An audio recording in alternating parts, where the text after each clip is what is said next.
We lived in Altadena. We purchased a home in June of '09. It's very tranquil up here. It's very peaceful. Everyone's neighborly. Everyone's very polite. I remember when my son was born, everybody came and brought things to my wife. It was so touching. I'll never forget that moment. And that's why we're here. We begin with those historic wildfires. Tonight, firefighters are racing to make progress against wildfires that have destroyed thousands of homes. More harrowing stories from the burn zones. That includes an Altadena man who put his life on the line to save his family's home and a lifetime of memories.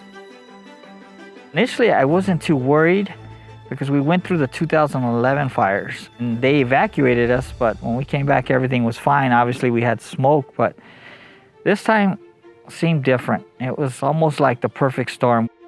I didn't want to live the rest of my life saying, could I've done something more? That's not my character. That's not the character I believe the Highway Patrol hired. I mean, we stand and we fight, and that's what I did. I remember telling my wife, you know what, let's pack some things and you go to your mom's. I'm gonna hang back. That was probably the hardest, saying goodbye to my wife and kids. And I remember telling my son, if something happens to Daddy, you're now the head of the household. Sorry. So I moved my truck to the end of the driveway. I put the keys by the door. I grabbed the garden hose and I said, I'm just gonna soak the house down and I'm gonna leave. Keep in mind, the winds were 50 to 80 miles an hour gust. And I have a garden hose that's about 150 foot long. And I would basically put it over my shoulder and I was running in between 4 properties. And every time a bush would catch on fire, I'd put it out. I just kept wetting and running back and forth between houses. I caught on fire a couple times.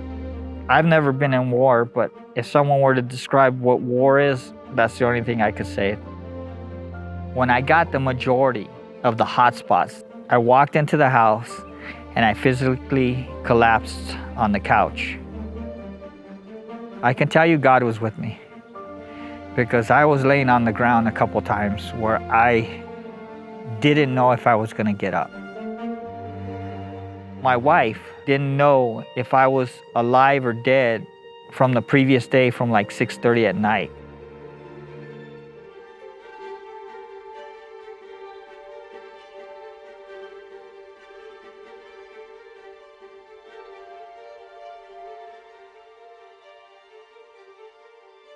I've gone through so many emotions.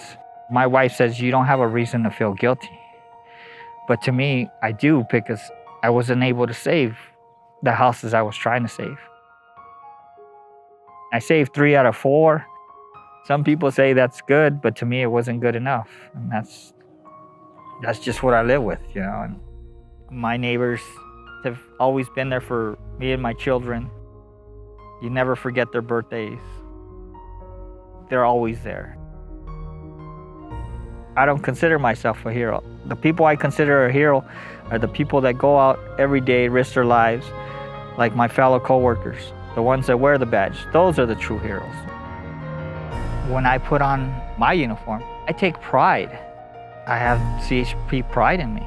I always have.